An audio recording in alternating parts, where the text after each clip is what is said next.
Huck. I'm going to show you how to clean the carburetor on this lawnmower. It's a 6.5 horsepower Briggs and Stratton, whatever, basic little small engine. And I found it on the side of the road like I did many other mowers. I think I found 6 mowers on the side of the road in the last year. They've all run. I've had one gas tank that gave me a little trouble, but it still ran and worked great. And I'll show you how to do it. Okay. Want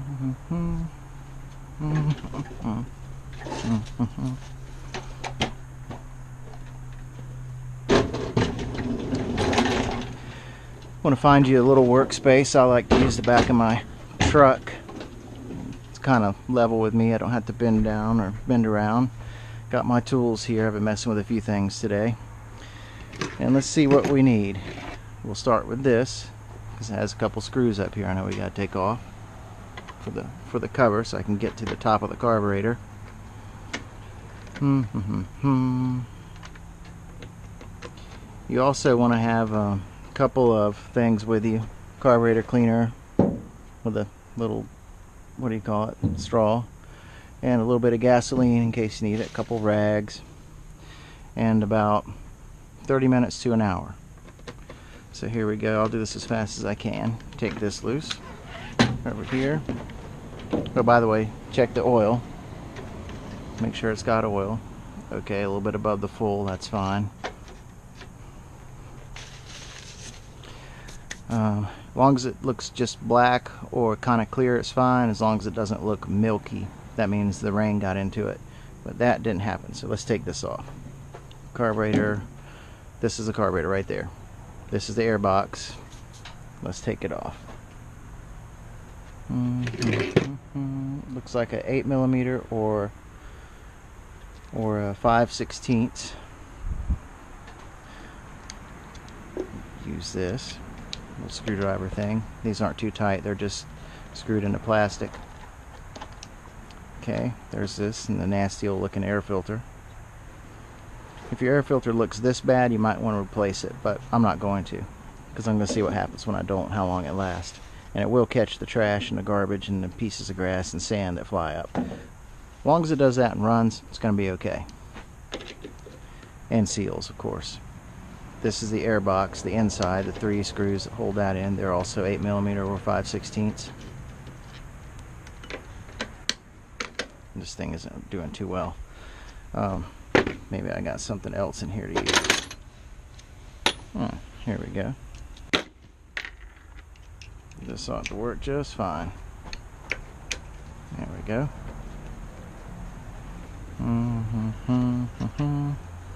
Where did I put that screw? Oh, doggone it. I think I threw that screw over here. That's how we lose things. So we take the air box off, we'll get the carburetor off, we'll clean it. All the little jets, the bowl, whatever we see needed. This is the crankcase breather. If you dump it on its side, a little bit of oil might come out and get on the air filter like happened here. I think I dumped it on its side when I was flushing the gas tank out, getting all the watery, old rotten gas out. And that's when the oil got in the air filter, but it didn't hurt much. It'll flood it though, make it not start for a little while. And sometimes you have to clean your plug if that happens. But anyway, too much information. Let's just clean the carburetor. So, okay, this side. These are 3/8. I've got a 10mm, but they're not that tight. And it's a 6-point socket, so it'll work. Okay, there we go. One side loose. Most carburetors are similar. Probably not the same. It's all bolts and nuts in a bowl, carburetor bowl. A little bit of gas spills and you take it off and you clean it out, put it all back together just like it was, and it'll work. What am I looking for? Okay, this looks like what I'm looking for. No. Looking for these. Yeah, these will work. Take this fuel line off. Slide it over there. Take the rest of this, wiggle it back and forth. You don't want to break the end of the hose. and so you won't have to replace it, you know, if you don't have to. Oops, splash. Clamp it off with that. Also, when you clean out the tank, when you first get it, before you clean the carburetor, you dump it on its side to get the rotten fuel out. You want to put a little more fresh fuel in, then shake it around a little bit, the mower, dump it over again, and then put some fresh gas in it, and make sure you take this hose loose and let what's in there come out. With the plastic tank, it's not so bad. With a metal tank, a lot of times they corrode and rust a little bit, and you got to clean out the tank too. It's a little more work. Some carburetors are not like this. They have what's called diaphragms in them. They're built into the tank, and they don't have a bowl. They just work off a crankcase pressure. And they have a little spring and a little thing that flaps, and that's how it pumps the fuel. We won't get into that or anything though. Okay, got these two loose.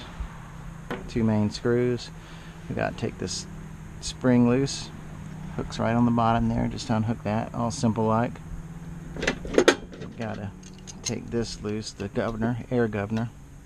I'm supposed to use the right size socket, but I'm not going to. I'm using this. This is wrong, but that's okay. There. As long as you can get it unscrewed without damaging anything. Then you can do it with your fingers, because it's not that bad. Not that hard to screw. Okay. That's coming off. We got that. And then we got the one last thing, the little throttle linkage, and it's got a little place it goes, and you have to it's an S shape. You got to wiggle it and turn it a little bit so you won't break anything. And there you go. Now we're going to take the bowl off, clean it out, clean the jet out. I guess it was a 13 I set out here. Okay.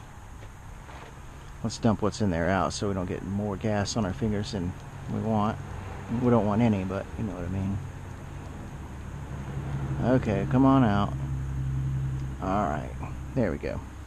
Now, take that little bolt loose on the bottom. Okay, set that right there. Pull this out, set it there. We got our needle and seat. This is the pin that holds it together. Put that right there. Pick this up, and you got a needle float bowl. The needle you want to wipe like so. Make sure the seat is clean so it won't flood. When it gets the right amount of fuel in here, the float will come up, and this will push up and block off the fuel like it's supposed to. That doesn't look too dirty. You want to wipe the bowl out with the rag like so. Get all that mess out. Make sure it's all nice and smooth. And oh, the washer here, you want that to stay on, that little gasket washer. And the gasket here, it's like a rubber gasket, you need that on. Don't want it to go anywhere. And spray it a little bit, get the crap out. It's a big old chunk right there. Spray these jets out. If it's not too dirty, and you can spray carburetor cleaner through it. You can see it go to the jet, spray out the other end.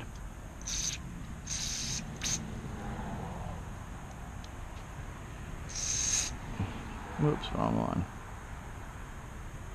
There we go, sprayed through. Get your air bleeds right here. That one went through. That one went through.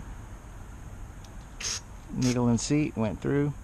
Sometimes it's really hard to check a carburetor and make sure all the holes are clean, but if you're not sure, you can always take this piece of wire, it's phone wire, or some kind of wire that's small like that, and you can poke it through the hole like that, through the other one like that.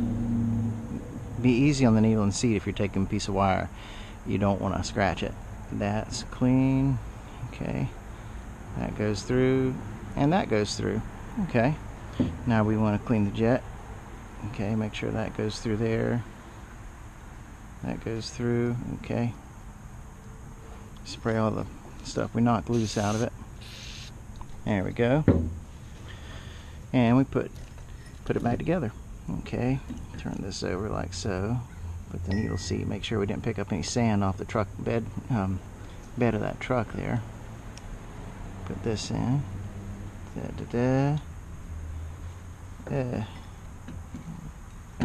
Where'd my... Oh, there it is. Thought I lost something already. I've lost lots of things. There we go. Put the bowl back on. Make sure you don't soak this gasket up with a lot of carburetor cleaner, or keep it submerged in carburetor cleaner. It'll swell up and it'll be hard to fit. If it does swell up from carburetor cleaner, let it sit out for a while. It'll shrink back down. Put your bolt back in. That's what carburetor cleaner does to rubber. It swells it up. You'd think it would mess it up, but every time I've let it sit somewhere, or even overnight if it's real bad, it's back to its normal size in the morning. Snug this down. There we go. Okay. Put it back on. Make sure your O-ring's on right there. And I see some sand or muck or mud on it, so I'll spray it off. Okay.